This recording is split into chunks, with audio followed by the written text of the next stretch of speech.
Bonsoir, bonsoir, bonsoir bandeko nanga, bonsoir. Naye kaka mbango kosala analyse na mokolo mwa lelo. Bonsoir Nabino. Bonsoir place Bozaleli.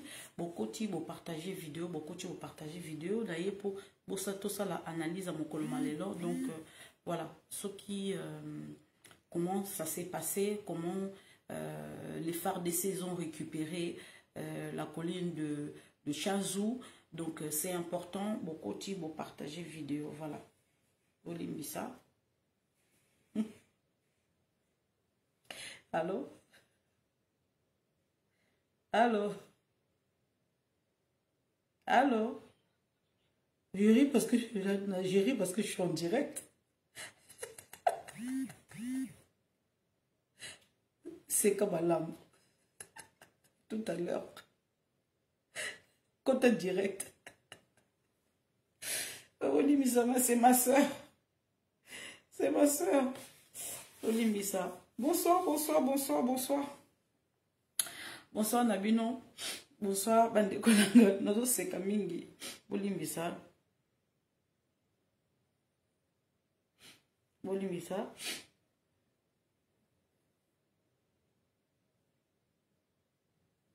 Olimbisa. Bokota, s'il vous plaît. Beau partager.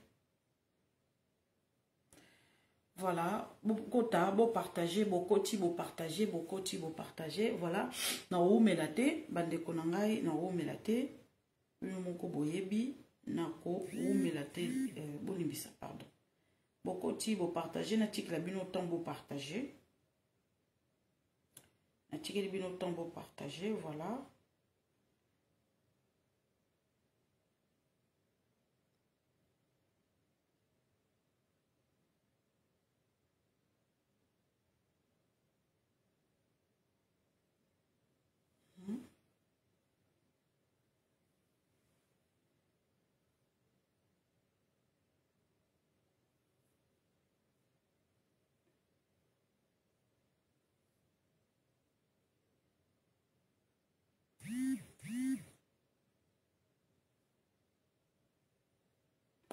Voilà. Bonsoir Bande Konanga, bonsoir Nabino, bonsoir tous, bonsoir vous tous, bonsoir vous tous. Je vous dis bonsoir, bonsoir, bonsoir, bonsoir. Monsieur Bokot après, Olimbi Sangai, ceux qui n'attendent pas combo Nabino, t'es autant Nabino Nasuka, je vous le promets lelo, autant pas combo Nabino Nasuka. Voilà. Bonsoir Bande Konanga, bonsoir Place Bozaleli, bonsoir, bienvenue sur tous, tout côté vous partagez, beaucoup de partager. Bande Konanga, to na okota mbala moko na analyse parce que là on a oumelate parce que on a besoin de solo là avec ma soeur parce que ezaka kaba 45 minutes on a besoin de soana de konanga Marie Cécile Okito donc ezaka ba 45 minutes na oumelate beaucoup tu veux partager bandeko to vandi kaka toyokake ba phare d'essai ba récupérer comment je peux dire localité à Chanzou. Localité à Chanzou, va récupérer en total, va récupérer. Bandeko, toi qui communiquez moko, balobi était, parce que je ne comprends pas contradiction totale avec ce qu'on a entendu. N'entendre la binoka elor moi moukié. Oui, c'est une moi tic. N'entendre la binoka. Et c'est une moi tic.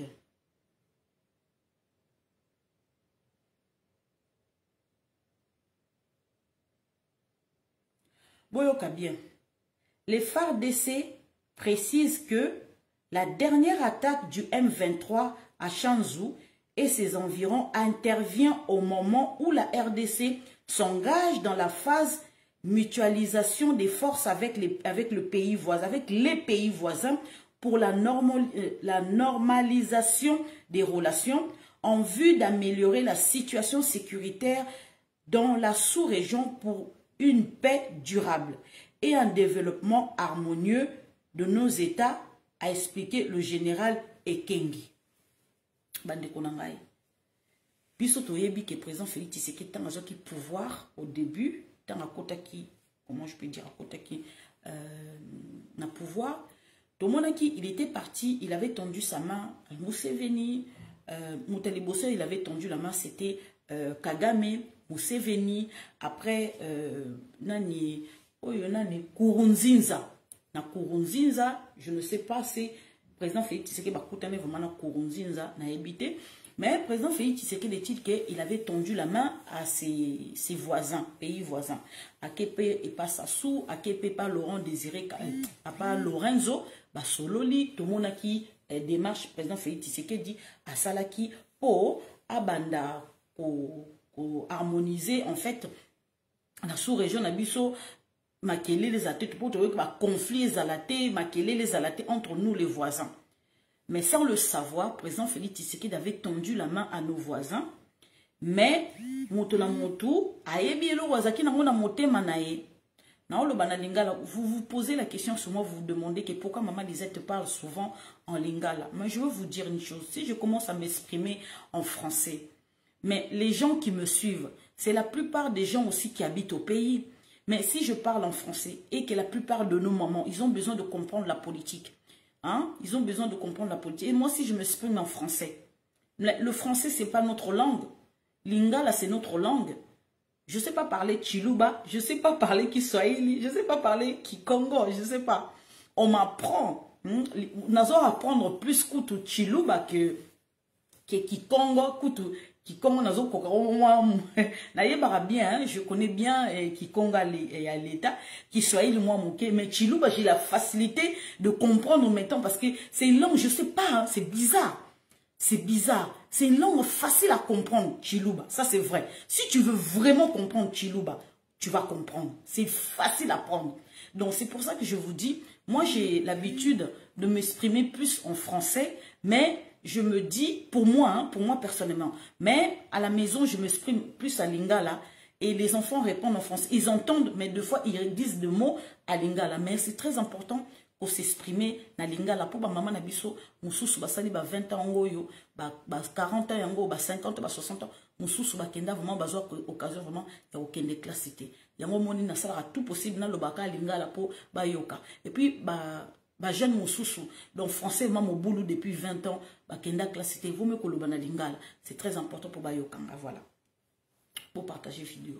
Bande konangai, président Félix Tshisekedi, première chose à ça qui t'a eu pouvoir, à quel moment le voisin a biso, relation bon voisinage, et c'est très important. Biso tout ça la Congo, les États-Unis tout ça là, on mène en France, ah ouais ça au continent d'Akuno côtier, au plus ça t'a voisin beau tété. Donc ah biso pays francophone vraiment et bien bah éducation ma bé pour là, n'a préféré pays francophone. Il y a un moment il faut traiter au côté anglais na kachamboka, c'est très important. Bande konangai président Félix Tshisekedi amoni ba président nyosoto Ougandais, Burundais, Tanzanien, Rwandais, Angola, Brazzavillois, donc amoni ba nyosoto Tanzanien amoni bon asoloni na bango pekota kuna nakati ya est. Bande konanga muta mutu ajoaki l'hypocrisie na mais président Félix Tshisekedi avait fait ce geste là pour faire comprendre au monde entier que moi j'ai fait le pas. Et puis, na sololi na bango, na sololi ba voisin nanga, muta mutu, oya ko provoquer moninga, toyebi ke ye mutu, abomba mbeli na sima mukongo. Comprenez? Mais, toyebi ke Museveni na Kagame, bazara toujours na ba jeune na bango kaka ya tic-tac, tic-tac. Et puis, Museveni na, comment dirais-je, na Kagame, ba yoka na raté. Je vous dis la vérité, ba yoka na raté, ba yoka na ta mokete.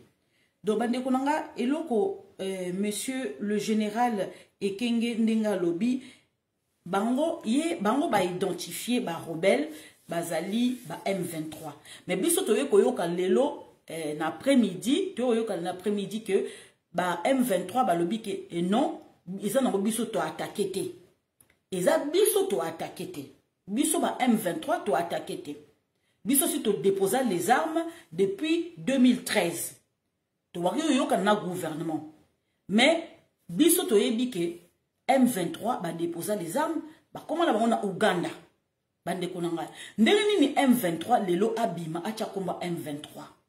Banani baso so caché na sima wana. Banani basali rébellion wana na est. Point d'interrogation. Mais c'est bien connu parce que Vidéo oyo nga na kolakisa bino boko yoka baza koloba gouvernement elobi ke ezali M23 mutu ba attaquer. Mais si M23 enye elobi ke non ezali biso te. Biso mutu attaquer te. Museveni aloba ke M23 c'est si là. Boka bien tala. Donc il est nulle part. Tu rappeler bon ba parole na bango o baloba hein. Tu rappeler bon ba parole na bango. L'ex-groupe M23 en question n'a pas cherché refuge au Rwanda lors de son retrait de la RDC en 2013. Mais il a été basé en Ouganda, d'où cette attaque est l'originaire et où le groupe armé s'est replié, dit Kigali.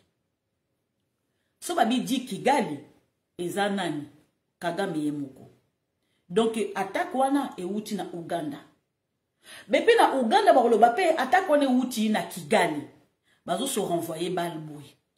Ezali conflit na bango, conflit ya Museveni, ya Uganda, conflit pe ya Kagame, ba ye kotia musko na terrain neutre, terrain na biso ya RDC. Bandeko. Et là, on a zoomé tout na. Qu'est-ce que nous, on doit avoir là-dedans? Et là, quand on senga kaka, simple comme bonjour. Tout protéger car la frontière nabiso, c'est tout. C'est simple comme bonjour. Tout protéger frontière nabiso. Tant au présent Félix Tshisekedi d'Andimi, au ça la deal na Museveni, na Kagame. Mais batouana baza batumoko baza pouvoir na bango dans le sang. Bazo pouvoir na bon normalité, bazo pouvoir na bon na koboma. Depuis longtemps Uganda ayiba ba lor na biso. Depuis longtemps Rwanda ayiba ba minéré na biso. Est-ce que biso toko ko sala bango confiance vraiment? Est-ce que biso toko ko sala bango confiance? Bande kolanga baza batumoko toko sala bango confiance tamukete. Conflit à Uganda na conflit à Rwanda ba ko tshonga kacha RDC. Je me pose la question. Parce que bozo se déguiser naba M23, lobby est commis ADF Nalou, lobby kune est commis Kodeko. Ce qui après lobby est commis Gomingo. Après lobby est commis ce qui FPIC. Ba groupe moko ko zo bimaka na kobima. Vrai MP ce qui M23 bazara sous-souté. M23, ce qui est M23, bazar na bango souté le kuta. Bandeko. Gouvernement le M23. M23 est lequel le bi que non. Ils ont attribué biso na attaque wanate. Bon siko. Na kati siko ya vidéo officier azako lobake ezali ba Rwandais. Ah, bandeko. Donc il n'est pas et tous on pas. Bolimbisa. Oh, Museveni a joué double jeu, hein.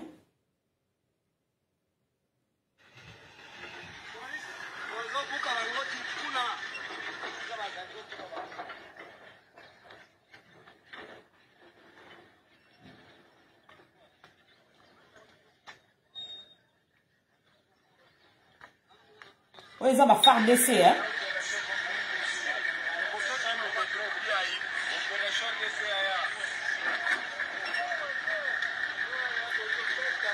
Oh, ils ont na chou, na celui na chouza, celui chouzi. Bah récupérer en haut. Bah récupérer Pauline wana.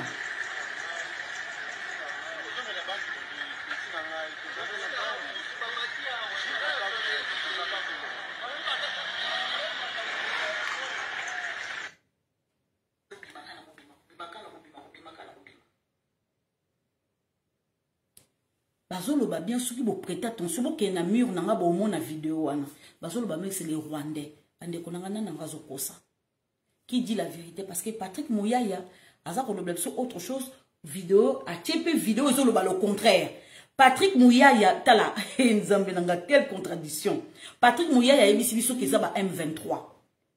Vidéo o ya tie na kacho lozo ba ke za ba Rwandais. Oh my god. Communication za mo boulot hein. Menda zonga ko nzambe na ngai. Menda zonga c'est mieux. Parce que menda okene précisément. Parce que menda RCD Goma. Ayebi bango bien. Menda ayebi bango. Romaniment oyo bozungisa mende. Nako tika laka obi na bakolo bakobeta kaka point sur la table. Bozongisa mende o malanga.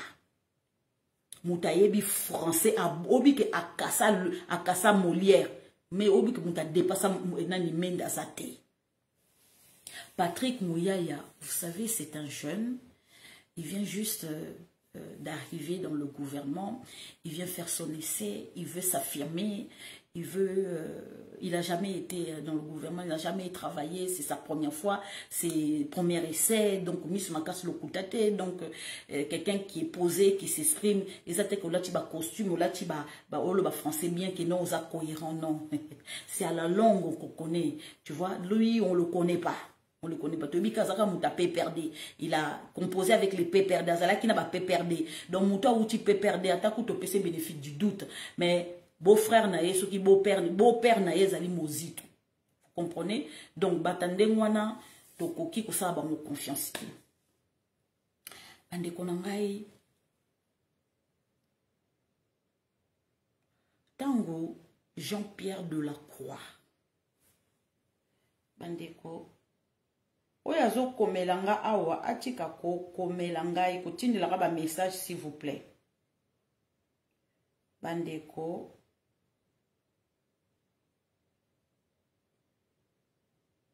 Jean-Pierre Lacroix, secrétaire général adjoint de l'ONU pour l'opération de la paix. Ayaki le 21 octobre 2021. Il a rencontré, avant de rencontrer le président Félix Tshisekedi dans la cité de l'OUA, il a rencontré Jean Malokonde. Vous savez qu'est-ce qu'il a dit à Jean Malokonde?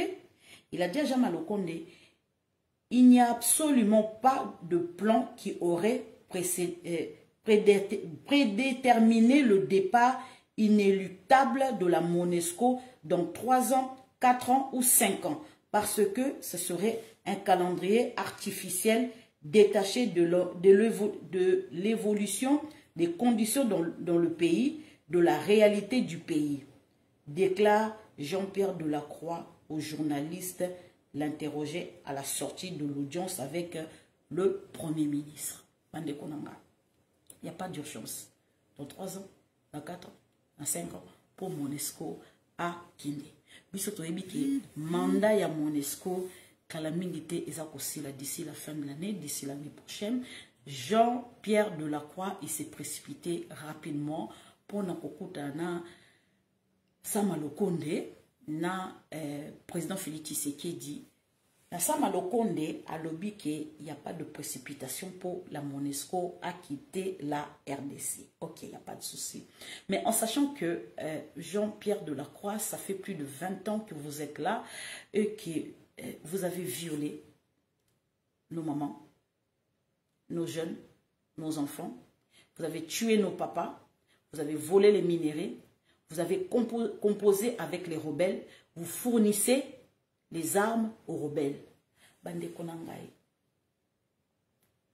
Plus éloquent que MONUSCO, il n'y a pas. Vous comprenez? MONUSCO a ébi batunen nyo surtout place ba rebelle ba bombanaka. Likambu oyo ya M23, MONUSCO connaît. MONUSCO connaît, s'il vous plaît. Bande konangai na otila bino loko moko soki téléphone lingi parce que téléphone mikolo ezo budenga mingi na ebite pona ni soki nazuli azoyeba peut-être que na kozole mbanda hein téléphone na komi ko bude. Donc, mande kono na olakisa bino eloko moko ekolekela bino bandeko. Après la visite de Jean-Pierre Lacroix, de Komona Bintou très bien habillé.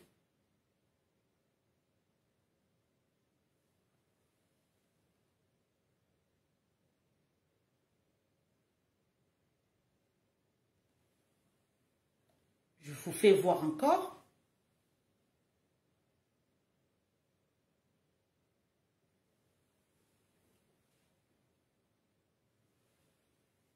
Angunza mais pas Museveni, mais pas président Félix Tshisekedi Angunza na kiboyete.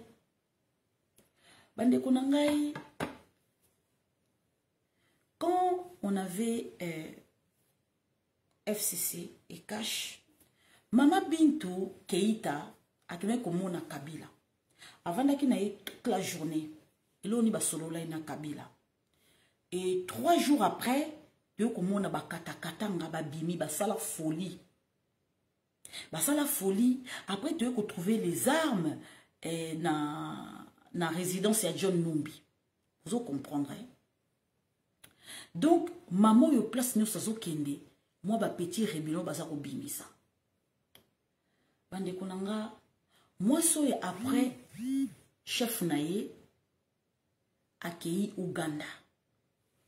Akei Uganda au solola ni na Museveni. En sachant que à chaque fin de mandat de la MONUSCO, bande konanga moi petit rébellion il faut bima.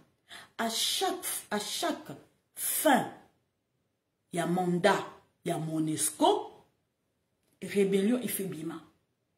Vous avez vu, c'est bizarre. MONUSCO, tout vendu pendant au moins plus de 20 ans. Président Félix Tshisekedi a côté pouvoir. Mais guerre est aussi la tête. Malgré Bango Bazaki na Sud Kivu, kuna na Nord Kivu, na Ituri, mais guerre est aussi là. Mais MONUSCO est sur place. Hein? Or qu'il y a composé Naba rebelle. Président Félix Tshisekedi a état de siège. MONUSCO ne sachant pas comment faire, comment koyiba, il faut créer les rébellions moko pour vandawana ba prolonger mandat na bango. Boyoki likambu awa. Alobi ke il n'est pas encore pressé pour tout longwa. Pressé te. Oh, mandat MONUSCO aussi, là, ceux qui n'ont 3, ceux qui ont même 3 ans, même 4 ans, même 5 ans, n'a aussi la nanouté. Donc, bah, il dit que, aïe, pour prolonger mandat, il y a MONUSCO. Bah, il dit si il était beaucoup prolongé, mandat ici, bon, ça c'est une transition.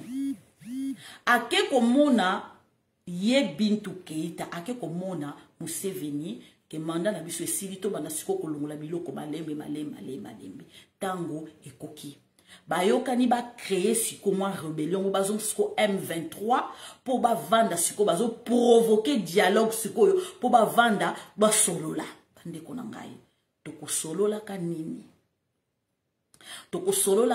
bani ba créer dialogue que MONUSCO azala wana azala témoin yesiko yo akabola biso entre partis politiques, ba Katumbi, ba Mbemba, ba Mbongo, ba Eric Sanga, ba Bechole, ba Utembi, tovanda ba acteurs politiques, il y a RDC, oyo baza incontournable entre guillemets, ba ya tovanda tosolo.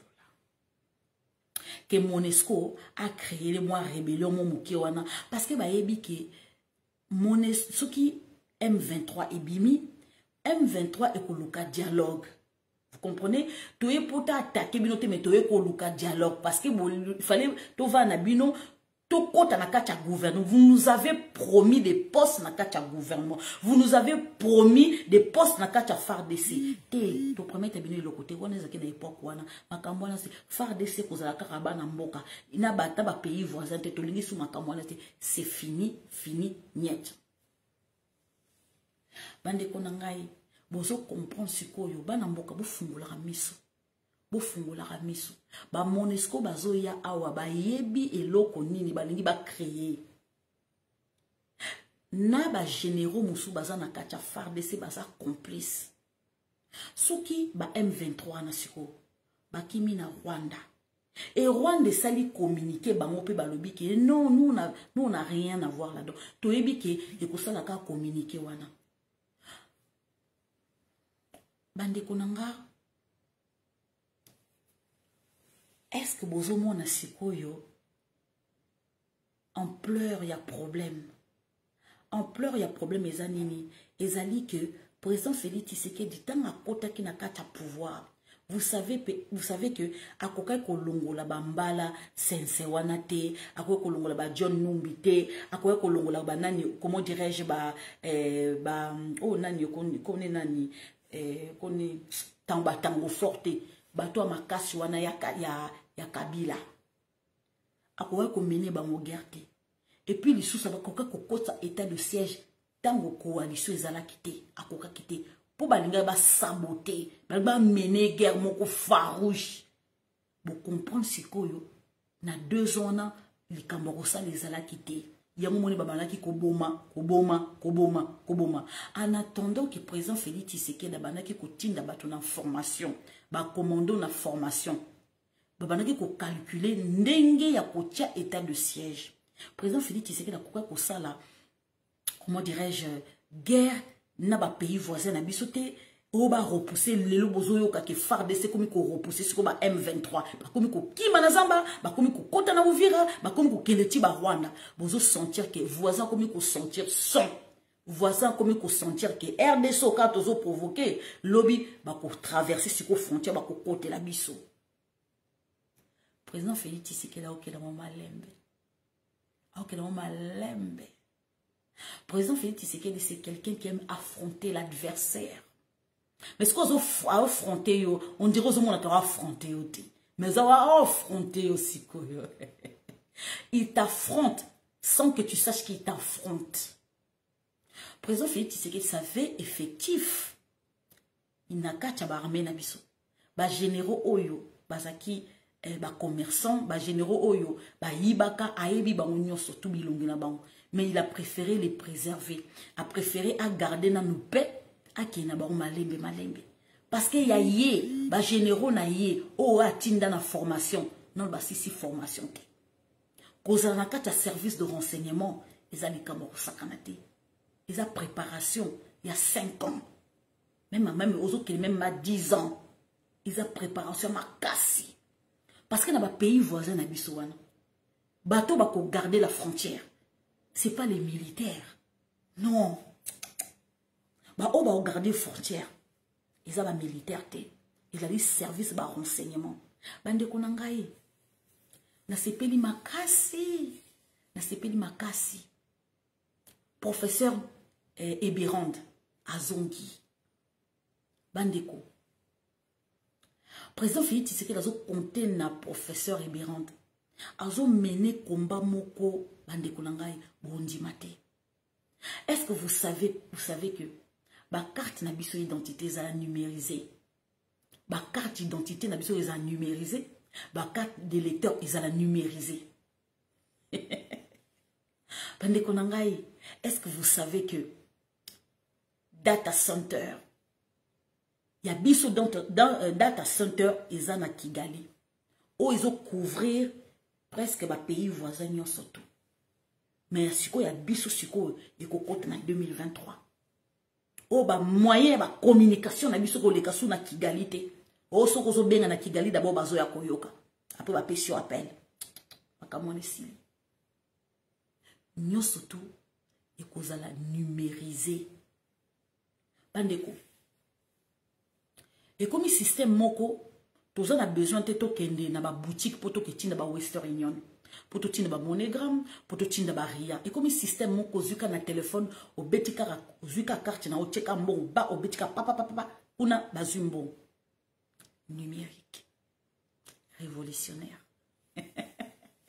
Muzozo s'occuper nango ezande professeur Ebirand. Bandeko mutu. C'est pas pour rien qu'il va empoisonner. Ba frontière na biso kuna numérisé. Okotate. Baza ko tonga, baza ko lobate. Est-ce que vous voyez que baza ko tonga kuna na est, baza ko lobate. Ba autoroute na biso, bo futa ndeni, biso bo futa na carte. Ba kambo nazo mi bende, nazo soki papier, nazo na chaté. Nous sommes tous numérisés. Chaque Congolais a ba carte na carte bancaire, au fumoli compte na yo, au cause de moi crédit na yo, au cause de moi voiture na crédit, y a pas besoin de rouler na chaque Congolais. Et là on sait qu'il y a malembe. Bande konangai, tolbiseni. Seni, mais Seni vous a numérisé. L'ordinateur central, tout sera vérifié. Bibo Kassim, na ba carte électeur na biso tant yozo qui nous voter. Bibo Kassim au tricher facilement. Donc mota voté, aux unis non, au voter. Au voter même dans l'ordinateur, même sur internet. Est-ce que vous savez? Mais tout sera vérifié, il faut le savoir. Au tricher, tout sera numérisé. Bandeko, tozo kende na évolution ya makasi. Yango bomona ki bachela ki professeur Ribéran de Poison.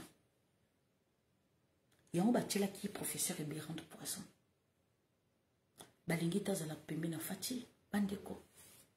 Na okosa binote. Ba o bazo combattre fati. Baza na bango zinga zinga wana. Siko yo siko oza libanda obi na omona fati. Kasi yo zo ya omona fati, kasi yo zo kele okufati. Est-ce que vous voyez que ba oba zingi fati wana ba na gwa. Soki nzambete, soki mabondeli ya yote ya ngate ne fati wana za vivante. Est-ce que vous voyez na kolela na yo na kolela na nga yango fati za na bomoy. Eza po na bango te. Eza po na ba camarade te. Eza po mabondeli na yo mabondeli na nga. Yo moni fati. Seigneur zo kabileli na biso ndenge zo mata. Seigneur tala déjà nga mama na ebiki naza na ndako. Naza na lobi na oke musala. Na zo sala nyo enfin non lobby vacances. Lobby 2 jours à vacances. Lobby na oke musala te jeudi et pas na biso en France jeudi c'est férié. Te lobby na oke musala te. Parce que son na lobby na ke musala maman Cécile Okito. Vous voyez bien azala. Ah, ya suka. Abenga zwinga te. Na oyanga no tout à l'heure. Bane wonanga aosika. Bane wonanga ne nazana yebisi bino ke tout na RDC sera numérisé. Bandeko au début ba Belge ba boya ki ko s'investir na kacha RDC. Ba Belge ba boya ki ko s'investir na kacha RDC. Est-ce que vous savez qu'on a reçu une délégation belge parce que comme on a IGF parce que comme on a IGF pour ba solo la ndenge bakoki to bake ba salaire ya ba député ou ba salaire ya ba sénateur ba salaire ou ya ba ministre ndenge ba na roleka même ba salaire ba enseignant bandeko et kozala nyoso to zala tracé. Mais si ko ba belge ba mi pesi sikoyo et pas na biso ba boy ko raté pour ba moni siko baza so na choix sauté baza obligé ba composer na biso bandeko aide comme ko kota niveau ba belge nous surtout wana pourquoi parce que Félix Antoine Tshisekedi Tshilombo a beti ba assassinat G20 et massas on est aussi la tête massas on est aussi la tête ça fait mal massas wana ça fait mal G20 on encore G20 et ça limato il passe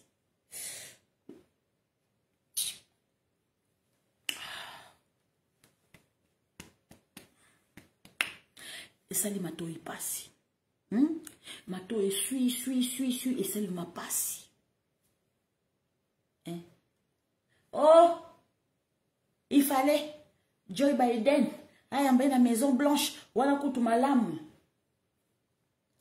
na Maison Blanche na G20 quelle est la différence et au changer ni et longole ni motoro yambe na Maison Blanche c'est ça Joe Biden ayambe pe passe monsieur ça Joe Biden échanger ni aux hommes qui niveau bas même ba journaliste même ba congolais niveau ya d'études bazanango so moni mutazo raisonner na niveau mo ozo ba ke nzambe ba uti wapi bandeko c'est pas du fait d'avoir le diplôme c'est pas du fait d'être président de la République c'est pas du fait d'être docteur ce qui docteur en droit ou docteur ni ça te fait que non batuba bango zala Superman au sokini non bandeko okoza ba diplôme nyoso to wana mais oza pédophile okoza ba diplôme wana mais okomi no mutaliboma okoza ba diplôme wana mais ozo violer bana miki okoza ba diplôme wana mais ozo faire n'importe quoi comportement na eza lokola bana meki bandeko eloko eleki diplôme mutu ata aza nene eloko te mais kobanga nzambe eza ebandeli ya mayele ezali sagesse. C'est ça eleki diplôme na mosika ntango yo oza kobanga nzambe parce que nzambe moto apesaka mayele nzambe moto apesaka diplôme so mipesi na liloba parce que badiplôme otomona wana c'est rien okoloba français kitoko oza badiplôme okosala soki nini na mokonzi sosi cela mais tala raisonnement na yo oza na yo comment je peux dire bulawa yo bolimbisanga le terme mais bulawa yo okosana pembe na mokonzi mais bayebi obimaka na mibali nyonso ya présidence. Suivez mon regard. N'entend ma combote. Basé belé. Vous avez un diplôme. Vous avez un pembe na mokonzi. Mais bibali nyonso aussi c'est bon. Kubanga nzambe zapi. Omiteki nzoto. Kubanga maele. Kubanga nzambe ezebandeli ya maele. Sagesse wana. Parce que pousser ça n'importe quoi te. Ko somi respecter nzoto. Yango bande ko nangai. RDC ndengezana eza ko décoller. RDC is back. Soki ozomona moto kangameka na ba souci ya mokili oka, likamoke yo s'accrocher, likamoke yo s'accrocher. Okufa monoko polele. Bande ko nanga likamba est ebelisi biso liboma. Ba incursion pamba pamba lelo FARDC comme ko contrôler chazi soki chazu kuna makombo ezaka compliqué na uchuru lelo to sepeli makasi FARDC ezui colline wana place wana délocaliser bango bien mais siko nazo senga après quelle est précaution oyo bazui po ba sécuriser ce frontière na biso ba drone ezali motel mais ça ba drone militaire et surveiller ba frontière na biso c'est important non n'est-ce pas c'est important ba drone militaire botelemisa nani MONUSCO azana ba moyen nyonso mais MONUSCO azoyebisa sikoyo Jean-Pierre Lacroix ke tanga monisa malokonda ke komona président Félix Tshisekedi alobi que oui to lingi élection crédible et puis transparente et ceux qui ont besoin d'aide on est là hein? Il n'y a pas de souci hein? Donc on sécuriser il n'y a pas de souci. Président Félix Tshisekedi je crois pas qu'il a répondre na nini oyo la croix à ABC bande konanga toujours banda liboso na identification na recensement moka moko te na kacha mokili oyo ndenge bazana batikala kosala identification te bango nyonso basala bayebi nombre et ba ressortissants na bango bayebi pe nombre oyo bazana kacha mboka. Nous sommes le seul pays oyo ça fait des années ba identifier biso na extérieur pe à l'intérieur de notre pays. Il est temps que ba identifier biso bande konanga et comme histoire que pesa mbwambwa boy et pesi pesa mbwambwa boy parce que olimbisa ba photo moko vraiment banani bazako nzambe batu bakufi ezo chango na historique na bande kunangai et on ozo ebisa bino likambo oyo ya comment dirais-je incursion oyo ya M23 eza au hasard te. Président Félix Tshisekedi asali comment je peux dire azongi akangi masolo akiti akangi boulevard pendant toute la journée. Il fallait créer quelque chose. Il fallait créer quelque chose pour na kobosa na succès wana azwa ki na extérieur pour et comment ki kata yena. baye kobimisa nzembo soki nini tosali te. En tout cas, bolimbisa ngai bandeko ya mibali oyo mutasali yango ezali kasamba. Boyoka bien likambo oyo batindilinga boka na otangela bino balobi boye. Ce n'est pas par rapport au contenu de la chanson. Ce n'est pas par rapport au contenu de la chanson. Ils ne sont pas à leur premier forfait. Baza na premier forfait na bonté. C'est pas la première fois basa makambouana. Bien. La loi exige un dépôt préalable de la chanson à la censure pour vérifier avant de se prononcer sur le contenu. Vous entendez? L'inspecteur Didi Kelo de la commission de censure. Vous voyez bien, ils ont première fois na première forfait. Vous comprendre? Ils n'ont pas par rapport à leur chanson. C'est pas par rapport à leur chanson. Donc, vous commission oh, président Félix Tshisekedi, yango état de droit yango yoboko tchaki, yango fallait pas interdire, fallait pas censurer banjembo mingi. Mais se précipiter vite ndenge comment je peux dire censurant. Mais Jean-Marie Kassamba ye mutazwi nzembo wana atiango na internet pour na ko distraire population. Moi je suis comment je peux dire comment je peux dire mabe ya nzembo te, mais kozwa MPR.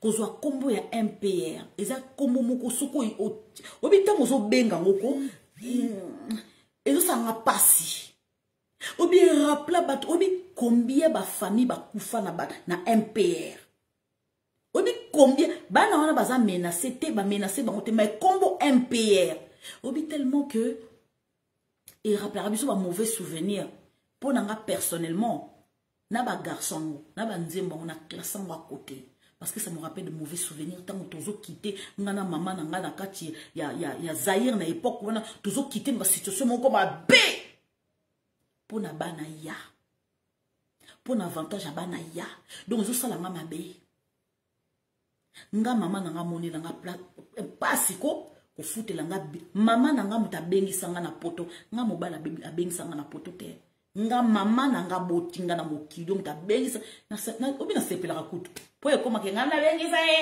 et moi c'est wana so au moni ba live na sala est-ce que bon moni ba live na sala so kina ne na za grande gueule bouye ne na za grande gueule bouye ne muta sa ya saloba tala lisette wana singa na bengi saki ndenga kozala bongo heureusement nzamba sala kitoko ezande mama nanga muta supportant à 100% na loba rango eza papa nanga te na loba rango mama nanga sala tout pour nanga.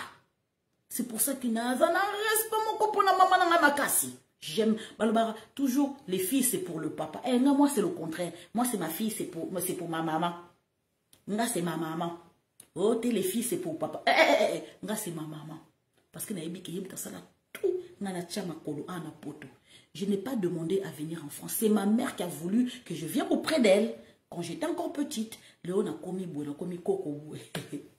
Coco Coco na 48. Ah, mon petit-fils Mélan. Ah, j'aime, bon, enfin, j'adore pas, mais j'aime beaucoup mon petit-fils. Ande konangai, y'a on a solo baké. Tout ça, oh, ma chanson, non, fatala. Où faut ça n'andoki? Bazo enseigner banoté, que fatin d'engazana. Bomoni na 2 ans d'engasali, asali makambo. Fatia sali makamuna 2 ans, papa. Fatia sali makamuna kacha 2 ans. Ah, te, faut zamote mama bepolo bake fatia sali le côté. Pourquoi biso to zamote mama bebongo? Hein? Fatia sali le côté? Na kacha mboka wana? Hein? Ah, te, bande konanga bolimbisa. Bolimbisa. Parce que, moi que pesa à moi nini. Hein? Te, trop c'est trop. Attends, on a mon élo au mot boué. Garde le besoin de faveur juif. Ah, ok, d'accord. En tout cas, vous souffrir, hein? Vous souffrir, vous zéla. Vous souffrir, vous zéla. Non, après, c'était. Vous souffrir, vous zéla. Parce que trop, c'est trop. Bande konangai, nini to salité.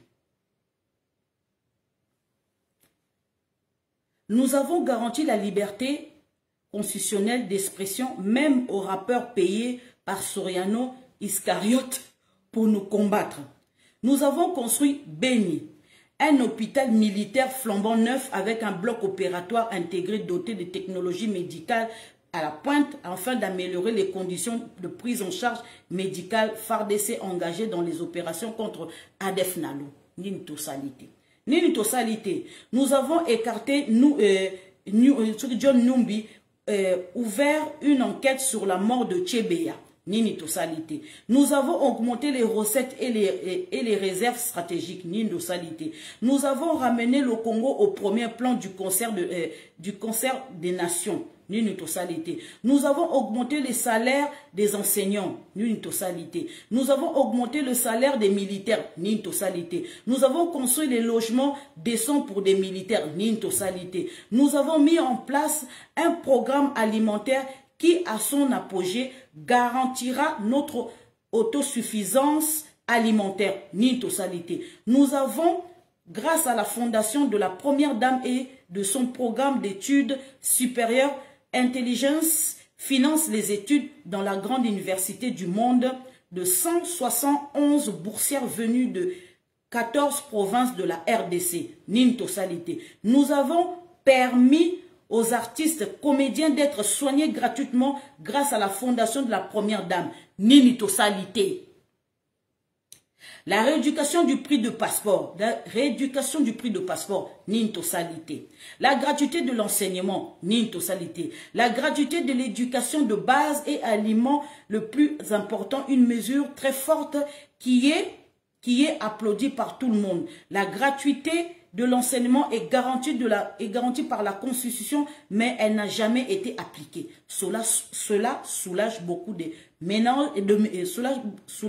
ménages et va dans le sens de soulager certaines misères et de garantir un avenir meilleur à notre pays en mettant à sa disposition des filles et des fils instruits.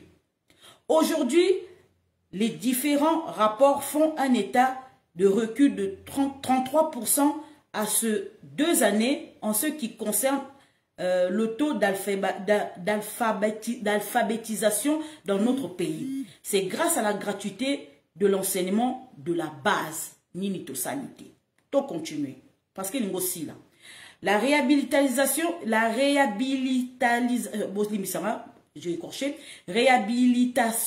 et la construction des routes secondaires telles que Kulumba, avenue de la Paix, avenue de Elengesa. Voilà. 4e, l'acquisition de 4 bateaux de pêche et qui sont en train d'être déployés pour une pêche industrielle sur le fleuve Congo, le fleuve Ubangi, le lac Kivu et le lac Tanganyika. L'acquisition des locomotives neuves qui vont relier toutes les provinces du pays. La libération des prisonniers politiques et ceux qui étaient frappés du bannissement par l'ancien régime Katumbi. Nini salité. Franck Diongo, Eugène Djomi Ndongala, Zachary soki Badiandingi soki Mwanasemi, naïba komone bien te bol baka Mwanasemi, professeur Wi Mulongo, Bâtonnier Muyambo, Gabriel Kyungu Wakumwanza, Général Mounene, Moïse Katumbi, Salomon Escadela, Francis Kalombo, Jean-Pierre Mbemba Ngombo Mouibi, avocat Filimbi, voilà, Yagambi Sugi Yagambi, colonel Edi Kapen, Sugi Kapen, Bande Konangana na bimisaki colonel Edi Kapen. Colonel Edi Kapen, Sugi Edi Kapen, na bimisaki Kabila, 20 ans na boloko, na bimisaki. Nini salité. Donc pour la bino to sali l'autre côté. Donc pour la peuple congolais en des social. Bilo ko nyoso to tangue en des socialité.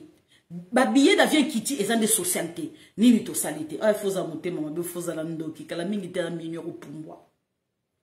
Achat de 440 bus pour la société Transco. La construction des hauts de saute-mouton pour désengorger les embouteillages dans la ville de province de Kinshasa. La réhabilitation de campus de l'université de Kinshasa. La reprise de la coopération militaire et économique qui était très abîmée par les dirigeants du régime criminel de Kabila avec les USA, Israël, la Belgique, la France, Banque mondiale, Banque africaine, développement BAD, le Fonds monétaire international, nanani, nanana, etc., etc., etc. La conclusion de négociations pour la réalisation de construction de grands barrages Inga. Merci. La conclusion d'un accord pour l'installation de chemins de fer à travers toutes les provinces de la République démocratique du Congo avec un consortium des sociétés allemandes. Merci, Ninto Salité. La suppression des ports privés illégaux. Baboyko Sala, Ninto Salité. Bazo Saboté. La relance de la MIBA. Merci. Tout le monde a diamant mon les arobima. La relance de la GECAMINE. Tout le monde a gestion de Siko Basengi, Albert Yuma. Nini, après sa rapport, ils en a bureau, il y a présent Félix Tshisekedi. Construction des écoles des camps militaires. Merci. La construction et la réhabilitation, réhabilitation des hôpitaux dans les camps militaires. Camp Kokolo, camp Tchatch, etc. Nous avons un problème dans la réhabilitation, ce qui le désarmement sans avoir tiré un seul coup de feu de l'autorité morale du régime criminel Kabila, devenu FCC par la ruse et le mensonge. Déclaration de guerre à la corruption et à l'impunité, ainsi que la mise en place d'un dispositif assuré par l'inspecteur général IGF aujourd'hui est devenu les bras circulaires de l'état de droit et le gardien du trésor public. 20. La prise de contrôle en douceur des forces armées de la République démocratique du Congo, FARDC, en nommant et en permettant tous les étoiles véreux. Voilà. Donc, il y a encore beaucoup, encore dans le temps que la binoti lobby. Dans un hôtel moderne aussi, ça l'est loté. Voilà. Il faut ça la monter, mamabé. Nous, surtout, dans Tengeli Bino, bon, baisse de billets d'avion. Voilà. Donc, Isaki, moi, musique, hein. Merci à Lidor. Merci beaucoup à Lidor Moutundi. Voilà. Nous ne sommes pas contre ces jeunes-là. Nous ne sommes pas contre du tout. Donc voilà, c'est ça que je voulais vous dire.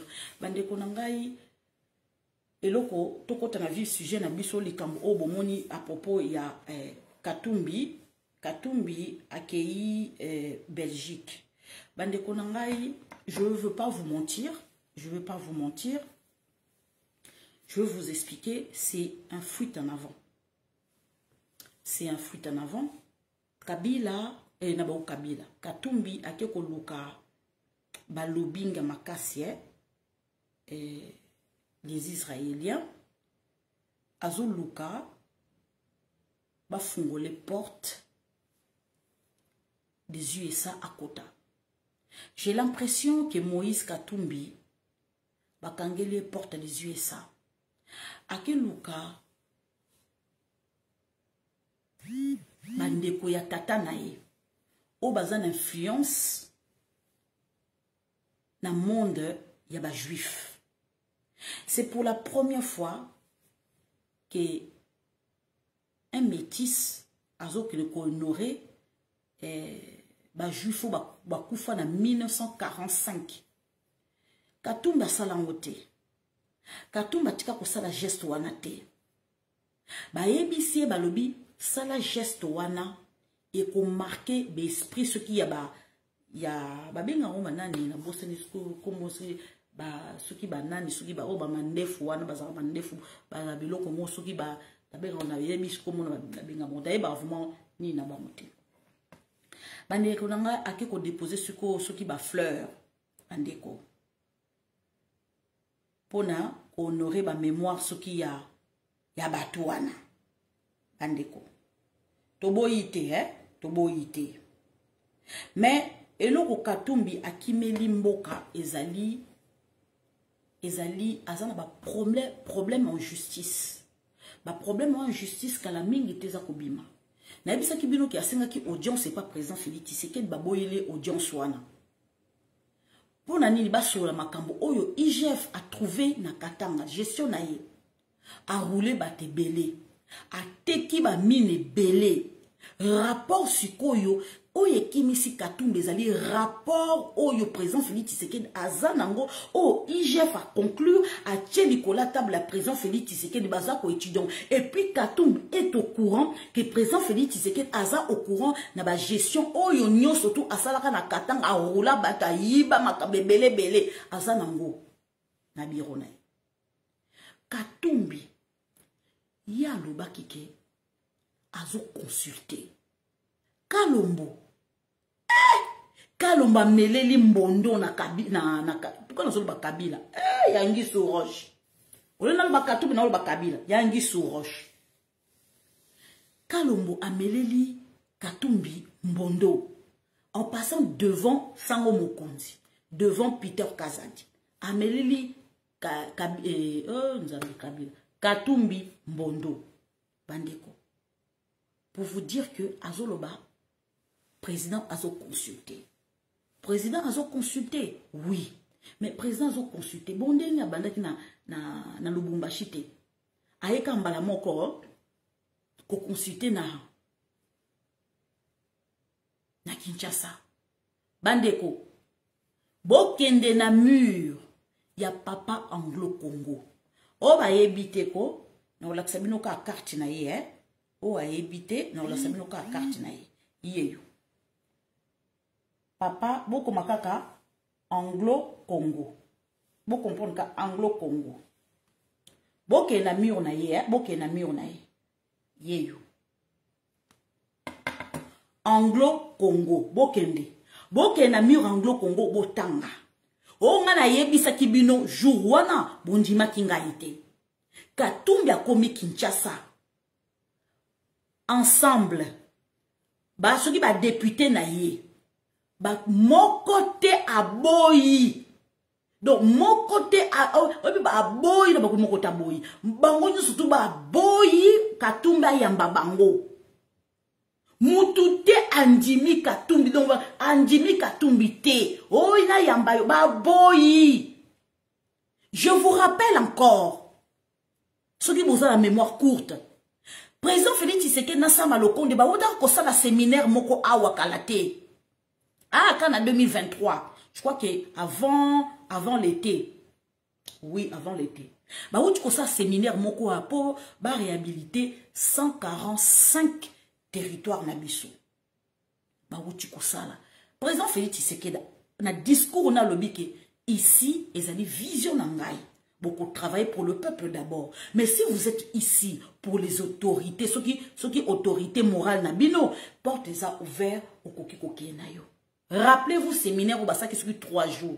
Vous vous rappelez? Aloba Kiyango. Mais yo suko autorité morale parce que ba nommé Kadima président ya Seni ba zu mise au Sénat qui place ya vice-président ya Seni. Ba pesi ote ba pesi batu mususu o siliki o kangi bisaka o na longwe union sacrée. O longwe union sacrée. O longwe union sacrée. O yebaki ke nani IGF azana Katanga baza ko répertorier ba manso nyonso gestion nyonso au sala depuis comme gouverneur tilelo siko gestion na yo soki ezali propre papa ko simba jet set ndenge okima okimi na tonga okimi o koma na butu bandeko. C'est ça que je trouve bizarre. Olobi oko consulter oye na Kinshasa ba député nyonso ba ministre nyonso moko tandimi kokuta na yo po kende na mura papa Anglo Congo député moko te ba soki ba ministre moko tandimi kokuta na Katumbi moko te ba boyi na yebisa kibino akuta ni na mutu te asengi sama lokonde nzela ba sama lokonda pesiete asenga kuta na sama lokonde ba pesi nzela te basenga kuta na mbosa boyi ba chiluko ba boyi mutu moko ta boyi ko s'afficher na Moïse Katumbi moko te soki ba mona ki oka ko s'afficher na Moïse Katumbi ye ba ke olongwi kanga bisako ke moko te okwa kongola lela katuku bianza bango bazaka na esprit ya ko démissionner te Katumbi amoni modèle akuteneka na Maïka Meur akut oh mokonzi azako consulter mokonzi azako consulter Sonia Ndengwana le lendemain azongi Lubumbashi soka yoka kinini ayeba ki ke moi rébellion moko ekozala tika tout la mwisi azazana kima lokola ba yebi ke ye mutaza impliqué na mwasi na ye Karine aza impliqué na kati bande konanga bandeko, est-ce que vous yebi que Maïka Meur tango karba assaillant oyo ya Bukavu babimi Maïka Meur a tweeté à lobby bateau baza responsable baza la punir sévèrement en justice mais Maïka Meur faisait allusion à qui?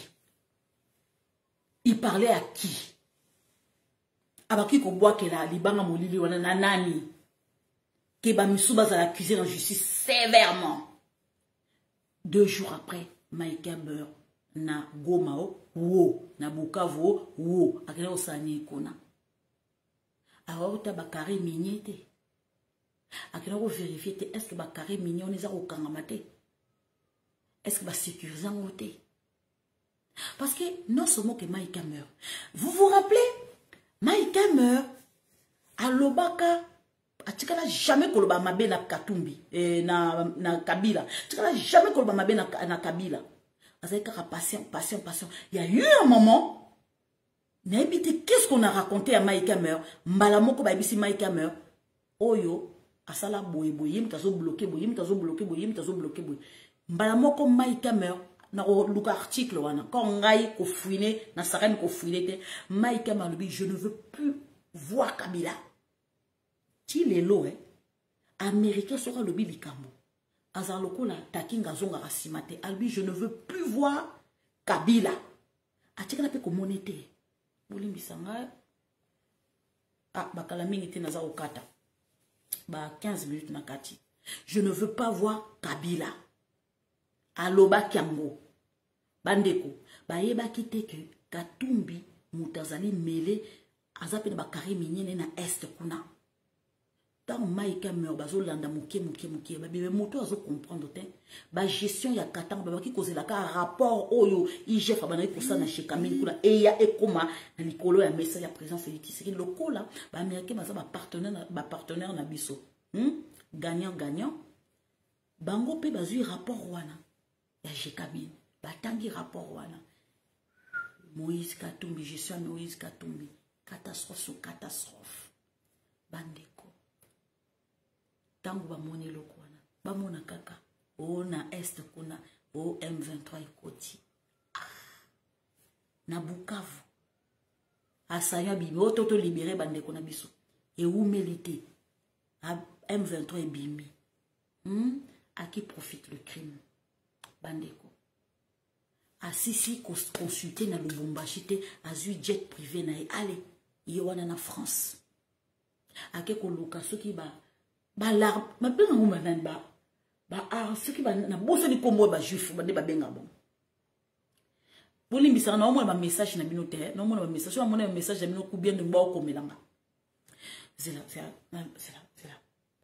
ta no ba message non c'est la boza non bon comité c'est pas grave bande ko ngai ake ko luka ba lobbying bandeko obi fuite en avant akimi tala Katumbi akimi tala ekozala pasi Katumbi azonga du jour au lendemain. Dites-vous bien que comme Katumbi a commis une Europe azonga kalelote azonga lelote asile politique ezomonana akimi justice Katumbi asisi ko consulter te ni na Lubumbashi, ni na Kinshasa. Amoni frère na éteint. Oh, amoni frère na Félix ten. Nde nini Katumba Kimi. Fuite en avant. Ake komona soki baleki soki ya papa kolutu ya papa na ye soki nini. Parce que bango beki milieu juif, ba yo kaka.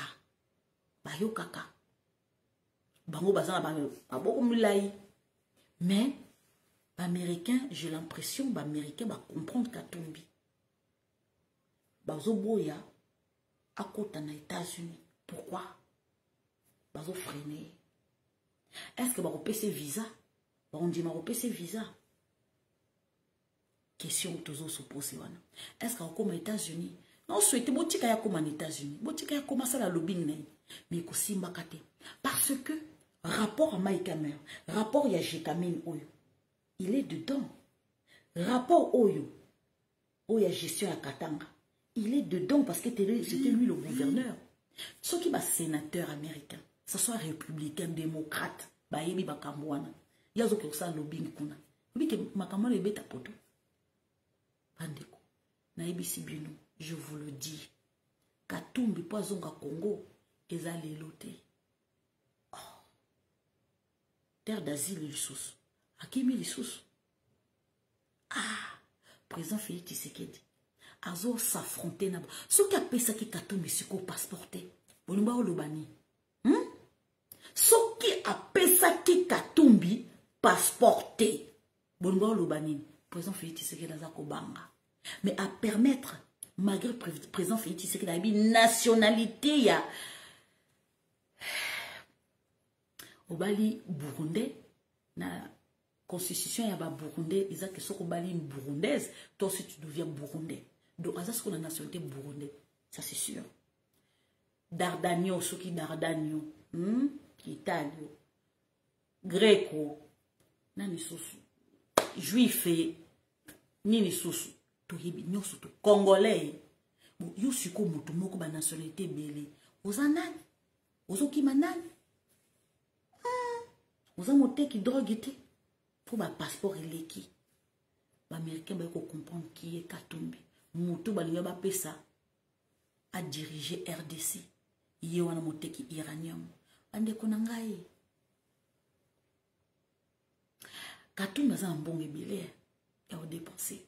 Mais c'est quoi kokende asile politique wana. Ceux qui ba Américains ba loba décider ce qu'on va gérer ce qu'on va continuer. Parce que ils ont mine na biso mtele sa Katumbi. Ba mine na biso Katumba banayi kolela mingi ke ba mine ne bazwa mais lelo sikoyo gestion esko ya Katanga a gérant o mabe ayibi ko yiba ko boma pe bato bo sikoyo bandeko ezali ba mine muteba comme c'est vomisimi et vomisami Katumbi bo sikoyo ba mine wana sikoyo so ba kanyam Katumba osane moi sikoyo Katumba ke asile politique ya on a zotuna porte bagage ya Katumbi. Yom tozali de père de père, mais de mère. Nalobi bien porte parole ya Katumbi. Yem tozali de père, ré. Maman za de père et de mère. Moi ce que est de père et de mère. C'est que papa za père. Père. Alors, tu as un asile, wana. Souza, tala. Kamitatu. Kamitatu. Ou tu kobali sa mwana yo kala mingi te. Oh, tamwe mama bini na tamwe mama fimbi, simbi, tamwe mama simbi, mwasi wana. Na bien, mwasi na yete. Yo zi mwana batozo kole serekio. Osimba simbe partout. Oui, batata ba suka ba. Oh, bande konangai. Siko kamita tu siko azo a risque ko vanda na zile siko na Katumbi. Bon makambo siko. So biso to lobby o to lobby. Makele nous surtout Katumbi za ko sala wana ezali parce que ceux qui justice siko e bandi ko landela wa bake. Oh non. Eza justice moko au président Félix Tshisekedi au sala. Boka kité kenega lobaki il faut savoir pardonner. Azo ebisa président bongo il faut savoir pardonner. Pour pardonner nani? Ndeyo ko pardonner oyebi likambo sali oyebi likambo eza koya tula mwisi azaza akimi bandeko président Félix Tshisekedi n'a pas le temps de courir après batamwe mwamba ba roube roi soki banini te il a pas le temps pour ça c'est pas le moment bandeko na kati ya ndako na biso bitumbeza nano na bana mboka o bali kolia tozala na guerre na est te totikala jamais kozala guerre na est guerre ezate. Est-ce que vous savez qu'est-ce que c'est la guerre? Hein? Sobo le belingai guerre en Afghanistan. Ah oui, nous le guerre en Afghanistan. Sobo le belingai guerre à Irak. Oui, guerre à Irak. Sobo le belingai guerre à Koweït. Oui, guerre à Koweït. Guerre à Syrie. Ah là, guerre à Syrie, oui. Ah oui. Mais biso na est, tous na guerre te. Congo, ils n'ont jamais causé la guerre. Non, c'est archi faux. Nous avons la guerre. Mais Vandisinga, télévision, maman disait, tout le monde jamais causé la guerre na est. Congo est côté guerre te. Ata jour moko. Non. Oh, guerre, il y a ce qui y a nini, ce qui y a nini. Non. Non. Ezali que Banamboka. O bazan a besoin comme on a les boumou d'abord. Bango d'abord. Bayiba d'abord. Bavoma d'abord. Bakoma ba riche d'abord. Sikoyo, le kola bango siko bazan a kacha armée. Bazan a minduki tout cela. Donc, moko la moka zo sikoyo, ba afuta ba rebelle nae, ba défendre siko ba carré minier nae. C'est ça. Homme politique, mon boy, a un pouvoir, a un foot à rebelle pour garder Kabakari minier. Député, mon boy, a un pouvoir, a foutu à rebelle, va garder Bakari minier. Sénateur, mon boy, a foutu à rebelle, va garder Bakari minier. A ABC, c'est quoi, pays voisin, mais on peut beaucoup pour kota, boyi banabino.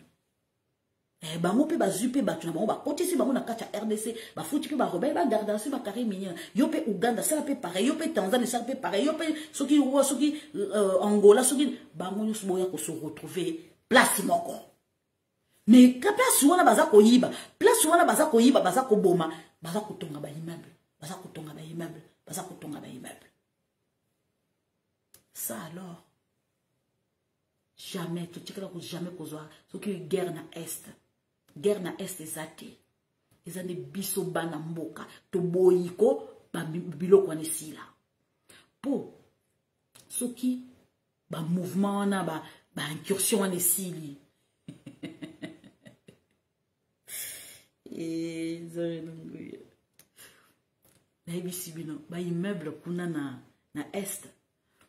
Bobo ke no kosomba même à belé même na 1000 €. Même na 500 €. Ya solo.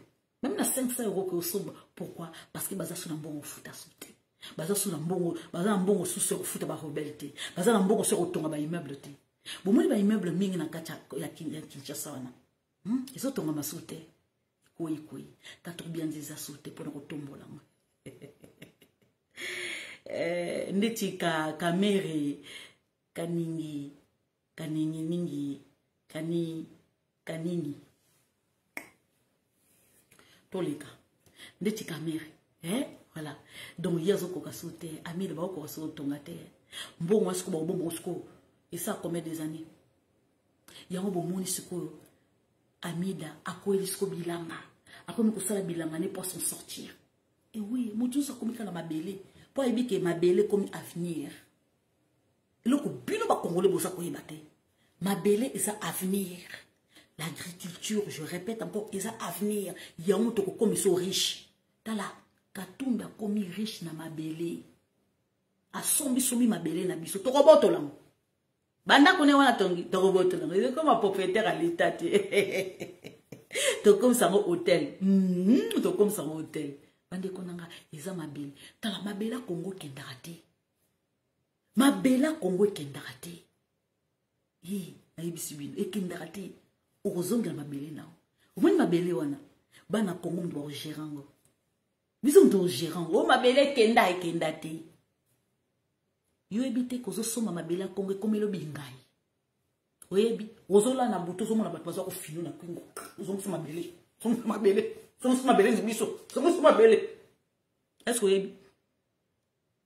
vous ozoboya kozongisa mwana no alo tisu na butu baza kokangela zongisa mabele zongisa mabele yoko na États-Unis bazo kangona kili zongisa mabele bato yo bazongisa mabele ya nani me na somi mabele za mabele na ozomona baza koya ko finu na to ezomona zongisa mabele na biso boko zongisa Congo eza likambo kosakana ngo te siko bana Congo boza kosakana président Félix Tshisekedi aza mal entouré très mal entouré. Ça soit na milieu nae, ça soit na milieu Kabila.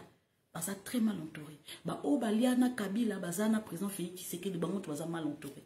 Donc tozo ba cause ba différence c'est ceux qui bazana président, ceux qui bazana présidenter, ceux basala rapport na président, ceux bazana basala rapport na présidenter. Eza bato ya kala ya mobutiste. Moi tout temps ba kombo ezate. Eza ka bango to baza ko bebisa na kationa. Bande konanga c'est très important. Lelo Délice Sanga. Délice Sanga il s'est tiré une balle dans la tête. Politiquement, Délice Sanga, il s'est tiré une balle dans la tête politiquement. Délice Sanga, oubi l'orgueil ko amène na tombeau. L'orgueil amène au tombeau. Au koi ya kufa. Maman, papa, boutika orgueil. Orgueil ezaki ndoki. Mutazara orgueil azandoki. Yo mtoza mwana nzambi tika orgueil. Aza nanga orgueilleuse parce que vous aurez occasion de s'approcher dans la tête. Au moins on a na sala live, na za nanga orgueilleuse. Na orgueil bato baza tout autour na za nanga orgueilleuse. Po oyebinga tezo benga orgueilleuse. Po ngana yo esprit et toute anité. Voilà, yo za esprit mosusu nga na esprit nzambi. Na za komikitisa mama, na papa na za komikitisa. Aux occasion de s'approcher dans la tête. Ba mama viro et l'ongle ko la mwana poupée ya mannequin. Maman Marie-Cécile Okito, français loko la molaire okipate. Papa Pascal analyse loko la soki ndengeni on dit maté loko la Yesu. Mam Oscar Bogos na Londres. Ah bande fuyo Oscar kayemi ali kolodi. Tu vas checker papa. Ah l'homme a sambu si ba bijou loko la ni na Londres zate loko Oscar. Ah vraiment bolimisa. Bane ko nga boyebiti. Hey, Katumbi, je te salue. Ambonga zapio. Elonga nazotuna mbonga zapi. Pozo kana soutien depuis outi braza azongi aoka na soutien. Bande konanga toleka. Bane ministre ya économie alobio ba changer ezako ya. Donc yo bulungani pendant un mois oya skolo baki ba changer ezako ya. Mais moto so moquer na nani? A so moquer na nani ministre ya économie? A so moquer na nani? Bande konangai, tout sur la dernière chose. Bande indi, bande ko tu nangai loko ni indi. Na lobi bande ko. Botu nangani ni loke indi. Lucha alobi. Bazo ça la marche. À lobby avant ba renouveler nano. Ba renouveler 12e état de siège ba voter ngo et kende liboso. Ba signer. Ba tika nano état de siège kuna. Ande kona ngai. O iza kindokyo kindokite. Bandeko. O iza kindokite lucha. Ozomona ke bango moko baza na kati ya makambo wana ya masolo wana bana mikia modelo wana ukindoki makasi lucha ba mouvement ne kosila kala minute eza mawa bandeko nangai bandeko ba boxeur na biso bake ko bunda 3 bali moins. Bandeko, ministre sport azosala nini? Ministre sport azosala nini? Oh, Seigneur. Nasengi président Félix Tshisekedi taille la biso likambo. Po ekomi mabe. Ekomi mabe mingi parce que bakomi ko saboter. Bakomi ko saboter na niveau moko ondimate. Bandeko nangai. Bano bakei ko boxer, bango nyo surtout baza disqualifié. Bango tout ba disqualifié. 3 bakimi tout la moisia zaza, baboyi pasi. Bon, siko ba se retrouver na endroit moko ta mususu ba bomi bango to so ba sali bango so mabe so ba sali bango nini. Siko fédération congolaise sali nini. Et go sala nini. Ah to mona soki ba basketteuse na biso soki ba kete. Yo nous otuna.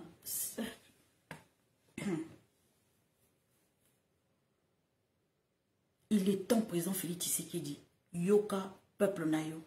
Il est temps. Bileli tellement. Toleli. Ce qui va jeune wana, ce qui MPR, bazo permettre ba bimisa ba chanson modèle wana parce que ba lembi.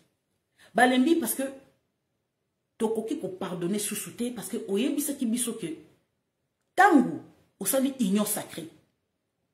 Que gouvernement ya warriors on peut pardonner sous-souté. Bibiso peut toujours pardonner sous-souté. Zong c'est là yo maloba oyo moko lobaki. Maloba oyo moko lobaki toujours ko zong c'est là yo. Tokoki ko pardonner te. Ça maloko ndazo sala ni. Président Félix Tshisekedi. Dernièrement awa. Soko za moluba oza en danger na Congo. Soko za moluba oza en danger na Congo. Ba wuti ko brûler moi na moko ya IDPS. Ba longolo lo poso na maya moto na batalamuka. Président Félix Tshisekedi. Pour la nini aza moluba. Pour la nini aza mota IDPS. Mais président Félix Tshisekedi. Mais makambo oyo incursion oyo ya Bukavu. Ministre intérieur. Il y a voyager. À voyager. Mais les kambo oyo tribalisme na kacha Congo.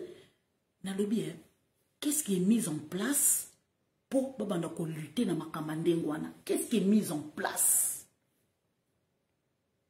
Bah tiens les locaux en place pour lutter contre le tribalisme parce que président Félix Tshisekedi yomoro le bâton. Je ne tolère plus le tribalisme. Mais ozo landelangote suivi exaté. Yomoko loba kiango, je veux plus tolérer. Mais tolérance en aussi côté lelo. Ba passer kutu outre ko brûler ya vis-à-vis. Ba tu ba tangi pe ba photo ba tiens na kacha réseaux sociaux ba tu nyoso ba moni et lo ko bezo sala matin.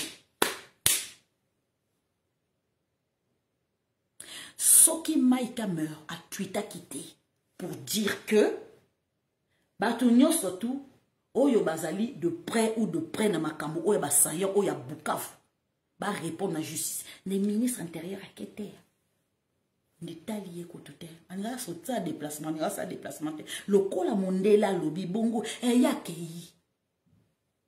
Mais Oyo yo zo lo ba présent Félix Tshisekedi ba boy ko sala. Na lobi ils ont un jeune moko. Ils ont un jeune moko.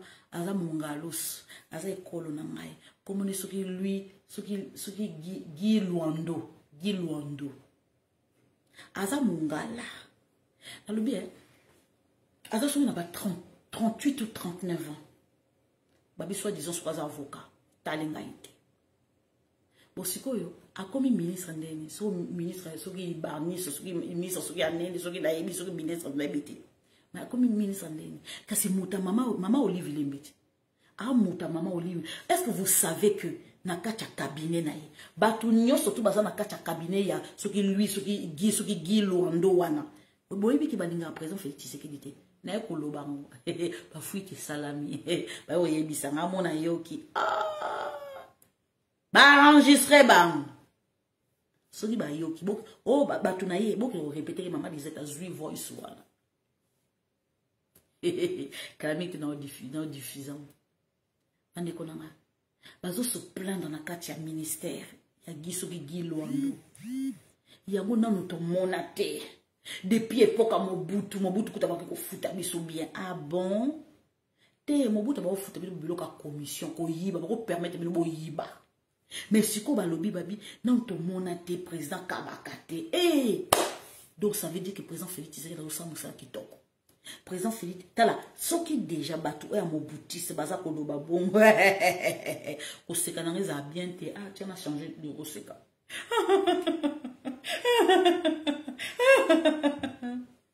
C'est qui bien pour son alaxi mille bon ba misusu bon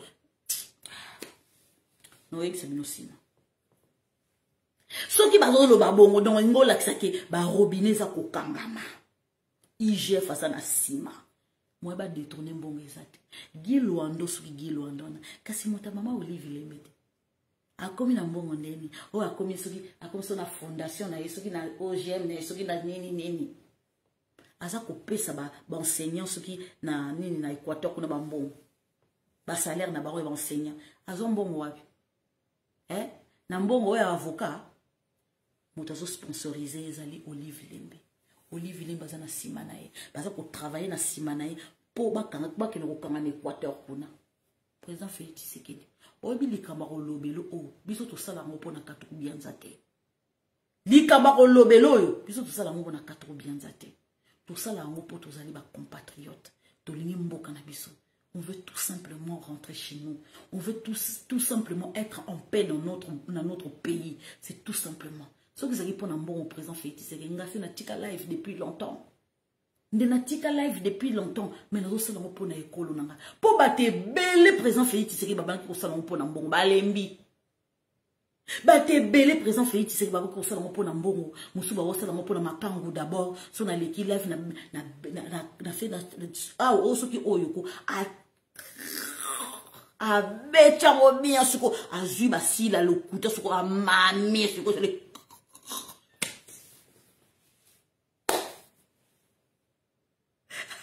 tout le monde ba live rouge à lèvres et kosa oya taille ba boucle d'oreille ko ba boucle d'oreille au simba le liboko e kweka ou suko koti live oh mami watoti la beauté lobike oui au moins si abandi une fois deux fois akatami président Tshisekedi koloba mboka pona yo c'est pas facile eza facile te koloba pona yo babi au foot 14 maboko maka président continue le modèle ça veut dire que ça nous ça kitoko.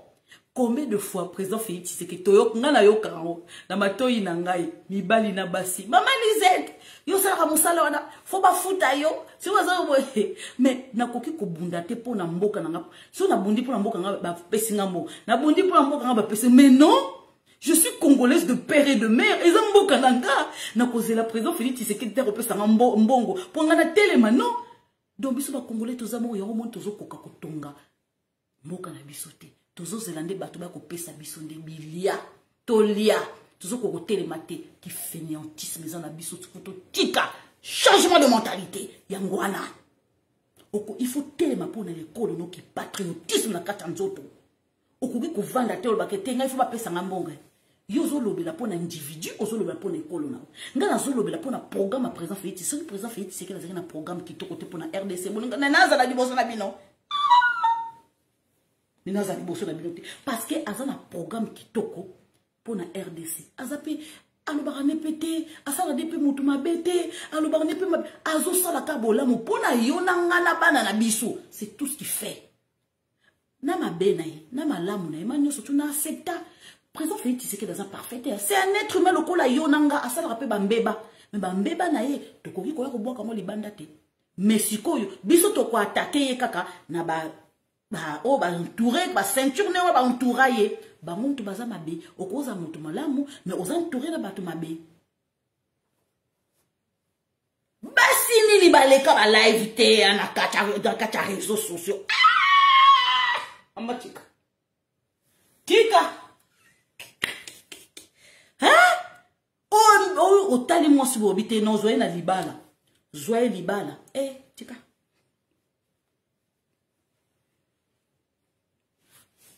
mami watakosa arubalukelo mungusu tika ya ebi ke tanga zo leka live wana na lati moi décolleté na mon plongeant abeti moi comme ma belle ne telemi wai libala lobi ko mi bala congolais ba balenga kana nzoto obi que mon frère na biso ba na problème ça fait de bon c'est quoi landa une fois, deux fois, trois fois, il m'a supporter au bagangi. Hein? Live koufa. Président Félix Tshisekedi. C'est quoi yo? Tellement basali ba live bazo zela ke président Félix abenga bonte maman zo moi ka trop bien zabwe papa zo moi ka trop bien zabwe babenga bangote na kapeti balemi batike qui se ke diwana aputa te asaka te bande konanga tomona siko ba sursilo siko yo ba silo siko ba crayon ko bon siko yo tawa live si la pangusi siko apangusi tika siko akomo longola siko komo longo gros tika la non naturel tika non naturel non bande konanga et c'est tout le monde na ba live awana kata réseaux sociaux ba live si là ba live si là mais ça ni kambo saka na ngote ne yango bande konanga soko lingo bonde l'école na yo za na amour pour l'école na yo batu moke baza na vision pour na Congo batu moke baza na besoin Congo télématé baza na besoin que lokola mwana mboka koti to que nokolia to partager non Congo eza munene nzela eza molai soki rososo préserver na nzambe okolia ndenge ba misusu baliaka normalement mais soko zo wela okolia biloko na monoko okokufa na nzela. Voilà, na bomeli moi moke bolimbisa ngai. En tout cas, c'est ça que je voulais vous dire. Bande ko na ngai na sengi na bino bo réfléchir bo fungola miso tango bolingi bo sala quelque chose pour na école na yo salango pour na amour ya Congo, pas amour un individu, sala amour pour na Congo, za na amour pour na ba compatriotes na bino. Voilà, en tout cas lobi no ya soki pona makamsu c'est salami na wa ko so na bino na moi à peine 20 minutes pour nous soigner ma soeur, maman Marie-Cécile Okito. Je vous souhaite une excellente soirée et puis Dieu bénisse la RDC. Merci. Au revoir.